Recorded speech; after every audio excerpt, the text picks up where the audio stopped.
大家好，我是 Steve Wang， 我的中文名字叫王孙杰。我出生在台北，台湾。我9岁搬到美国。我是一名特效化妆师。My relationship with Blizzard has been mostly with Nick Carpenter. Nick came to me back in 2004 and asked me if I wanted to do Nova, the character from StarCraft Ghost. I saw this as an incredible opportunity to create a super hot chick in super badass armor. And that to me was more exciting than all the other stuff that I was offering. Now it's 11 years later, we did Tyrael, we did Jim Raynor, we did Kerrigan, and then we did Gramash, and now here we are doing Arthas and Tracer, That is the one thing that I really love about working with Blizzard, is that, when you're working with the video game world, you're working with other artists, which is really refreshing for me. Coming from the movie business, I feel very synchronized with the people that I'm working with from Blizzard, and we have the same goal. A 10-foot tall statue in bronze is definitely something I've never done before. It's a very challenging pose for us because he's standing there very confident, very proud, his arm is fully extended, and then beyond that is a 6-foot-long sword. And his cape is about 12 feet long.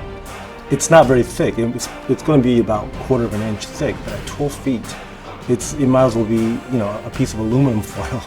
So in order for us to try to ensure that a big storm, hurricane happens, that this thing will hold up.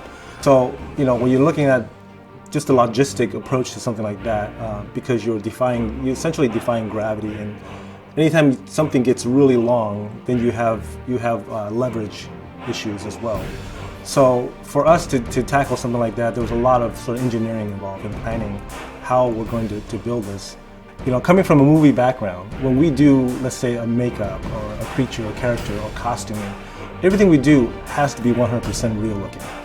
We do a makeup, all the pores in the skin has to be real because we're trying to fool people into thinking this is a real deal.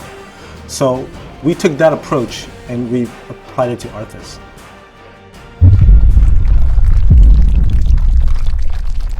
Everything is sculpted to be super hyper detailed. The leather has leather textures that we put in, the buckles, the chainmail. I mean, everything is sculpted to look as if though he just literally walked out into our world, fully formed.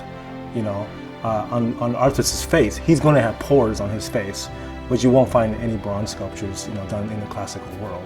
It's to me kind of a time capsule, time machine, because you can create something, and then your great grandkids can see it. You can share it with them. And it's something that's going to last longer than any digital medium, any books, it's an amazing medium. I've never seen a video game character that has become so iconic that you can literally put it in a public park. And the amazing thing about it is that most of the people in the public is going to know who he is. That's how iconic of a character that he is.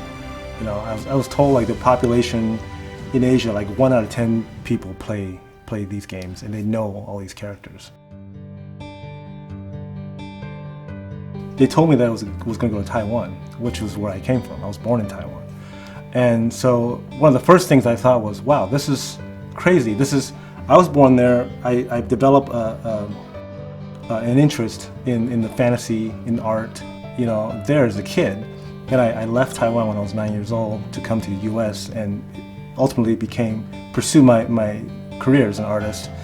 And here we are 40 years later, I get to bring something back home and say, here, this is what I've done the time that I was gone. And that to me was quite emotional for me because it seemed like that was, destiny. It was synchronicity, it was serendipity. It was just something that was meant to happen. The first thing is when people ask me, what do you think about when you're sculpting, when you're doing the art? The only thing I can tell them is that it's very noisy in my head. There's something in here causing a lot of ruckus. It gives me directions on how to do what I need to do. And the only way that I can get this out of my head so it's not bothering me all the time is to translate that into clay and create something. It took me years to kind of learn to appreciate that. And by the time I got to my late teens, it kind of hit me like, wow, this is a gift, and it's a gift I cannot waste. I have to share this with the rest of the world. And so it drives me to do what I do. And I've been doing that for over 30-something years. and I still work an average of 13, 14 hours a day, average, sometimes longer.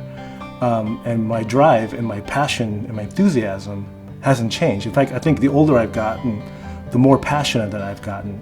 And for me, it no longer is work. I'm just here all the time and I'm just doing it. This is my calling, this is what I do, this is what I love to do, and I'm going to do it.